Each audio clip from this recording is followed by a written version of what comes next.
What's up, Taiwan? I'm Eric Gao with news from here in Taiwan and around the world. France is promising the greenest, most gender-equal games in Olympics history. To bring us up to speed on Team Taiwan's efforts so far, Leslie Liao is on the ground in Paris with this update.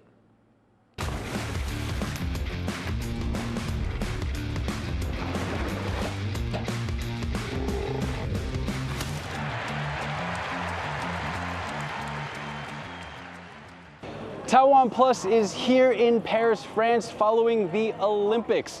This is the third time the city has hosted the Games, and it's using its past experience to put on what's being billed as the greenest and most gender-equal Games ever. Now, the city of Paris has set up venues like the one behind me where spectators can come together and watch competitions on giant screens. Over 10,000 athletes are vying for Olympic glory in this year's Games, and Team Taiwan is one of them. Team Taiwan is already guaranteed at least one bronze medal thanks to boxer Wu Si, but it's still in contention in categories like taekwondo and breakdancing, which is a sport that's seeing its Olympic debut this year right here in Paris. Howard Zhang, Leon Lian, and Leslie Liao in Paris, France for TaiwanPlus. Taiwan's star badminton duo Li Yang and Wang Qinling have advanced again at the Paris Olympics.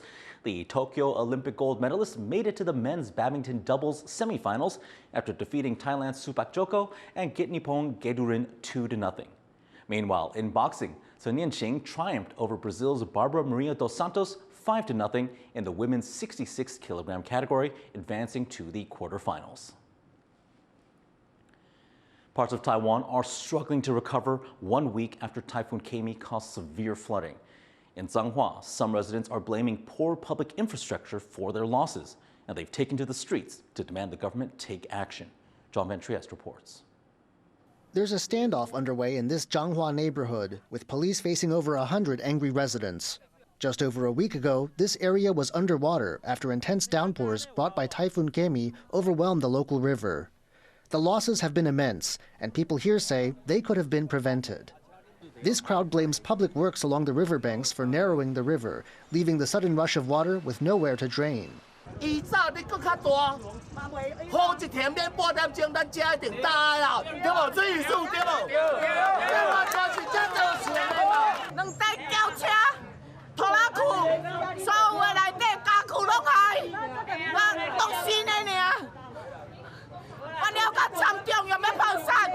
This is an industrial part of Taiwan, and livelihoods are at stake. An initial damage report puts this paper goods factory's losses at over $600,000. The owner says his family's been in the neighborhood for years, and they've lived through many typhoons without ever seeing this kind of flooding. He agrees that poorly designed public works are to blame.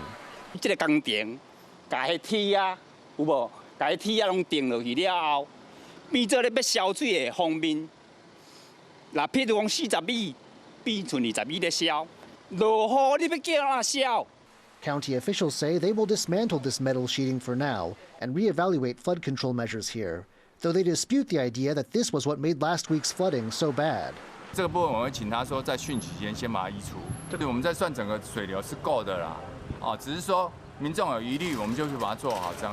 But this and the central government's promise of up to $1,500 in subsidies for eligible households damaged by flooding have not calmed local anger. People say this was a human-made disaster, not a natural one. Business owners in particular want more subsidies and tax deductions for damage. And the protest in Changhua County is just one glimpse at one community's response to a disaster that's marked the whole nation. From farms to businesses to transport links, Taiwan has a steep bill to pay before it can move on. John Su and John Van Trieste for TaiwanPlus.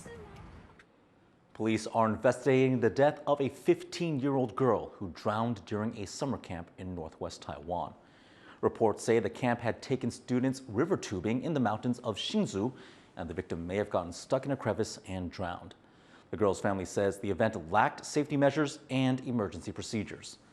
Local authorities have found that one of the coach's licenses had expired and that the camp had failed to submit activity applications. 16 U.S. and European citizens have returned home after they were exchanged for 8 Russians in the largest prisoner swap since the Cold War. Rosie Greninger reports.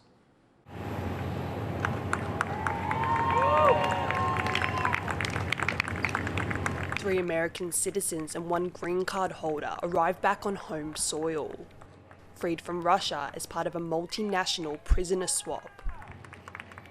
16 people were released from Russia, and 8 Russians were returned home from prisons abroad. Included in the swap, several suspected spies, political dissidents, and journalists. Flanked by the families of the released Americans, Joe Biden said all 4 were unjustly held by Russia and called the swap a feat of diplomacy. So for anyone who questions whether allies matter, they do. They matter. And today is a powerful example of why it's vital to have friends in this world. Those friends, the key allies who helped secure the deal, including Germany, Poland, Turkey, and Norway. The complex prisoner swap, the largest seen since the Cold War, was almost 2 years in the making, and would have included detained Russian opposition leader Alexei Navalny, had he not been killed in prison 6 months ago. President Biden's top aides have made it clear this swap doesn't change the tense relationship between the US and Russia.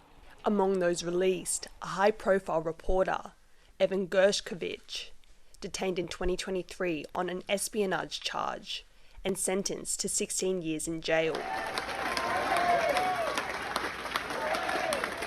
His colleagues at the Wall Street Journal celebrated the news of his return. While in Germany, those freed from Russia were welcomed on the tarmac by German Chancellor Olaf Scholz before undergoing health checks. Das war sehr bewegend. Viele haben nicht damit gerechnet, dass das jetzt passiert und sind immer noch sehr voll der Gefühle, die damit verbunden sind, nun ganz plötzlich doch in Freiheit sein zu können. Viele haben um ihre Gesundheit und auch um ihr Leben gefürchtet. Das muss sehr klar gesagt werden. Und deshalb ist es auch wichtig, dass wir ihnen diesen Schutz jetzt hier ermöglicht haben. Germany played a key role in securing the swap, releasing the main figure of the deal, Vadim Krasikov, a Russian sentenced to life in prison for murder. Germany said the state's interest in enforcing his sentence was outweighed by the liberty of innocent people held in Russia. In Moscow, Krasikov and 7 others were welcomed home with flowers by Russian President Vladimir Putin.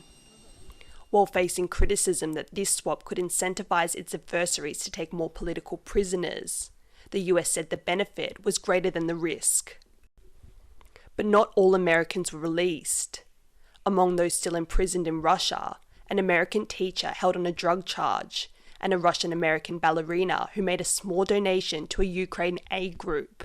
I'm happy for them. I'm happy for the hostages, for the people, the Americans that has been returned to their families. I'm very happy, and this makes me very hopeful. But at the same time, I'm very heartbroken and sad because Mike Ksenia is not on that list. The Biden administration says it's actively working to secure their release, and that of all citizens around the world wrongfully detained.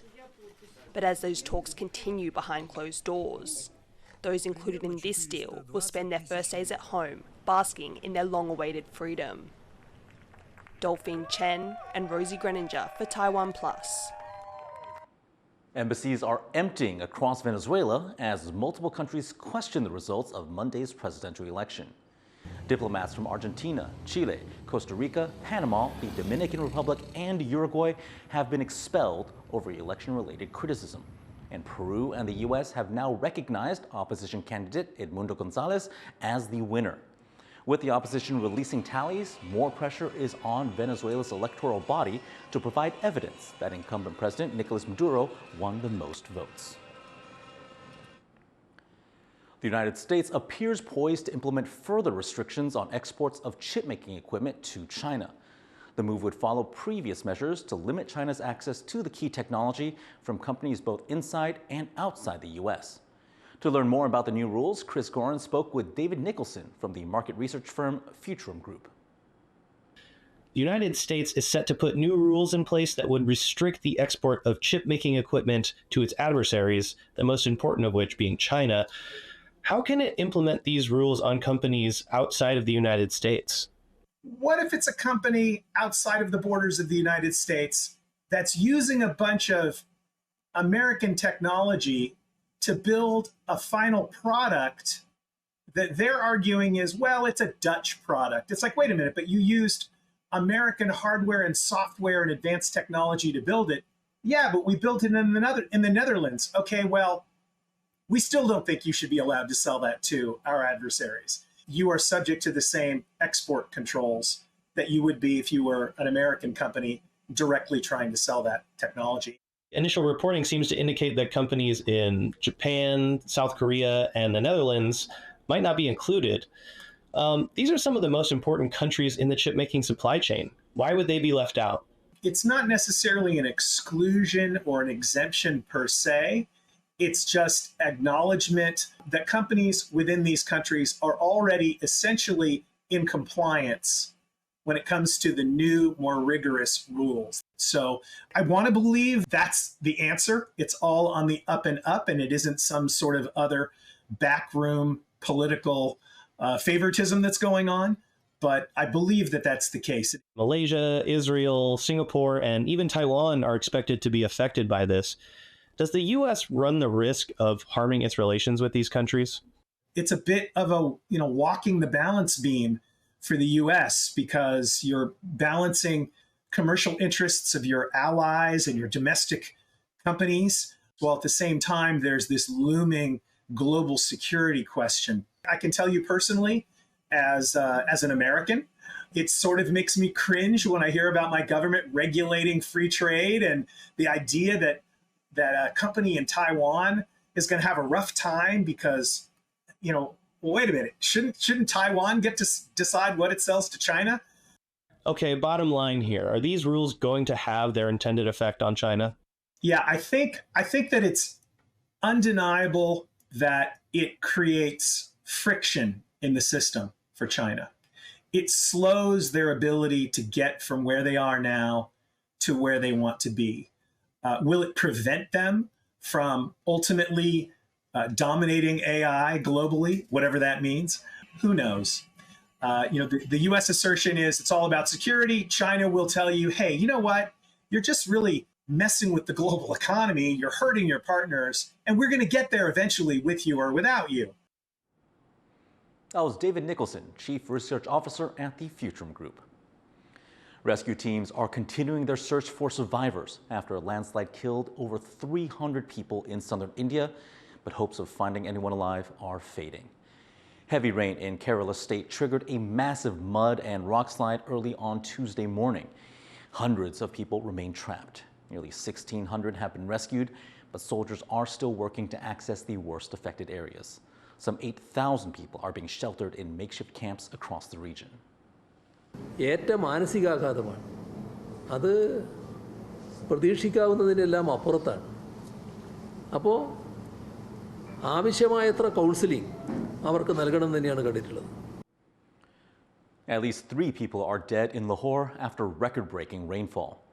Pakistan's second largest city has declared a state of emergency as floodwaters inundate roads and damage homes, hospitals, and schools. Officials are warning of flash floods and landslides. Heavy rains killed nearly 100 people last month in the country. While downpours are common during monsoon season, scientists link these extreme events to climate change. Thanks for joining us today here on What's Up Taiwan. Head on over to our website to find more of our news reports and our other programs. Finally, take a look at France's first Mediterranean Marine Reserve, now celebrating its 50th anniversary. I'm Eric Gao, and we'll see you next time.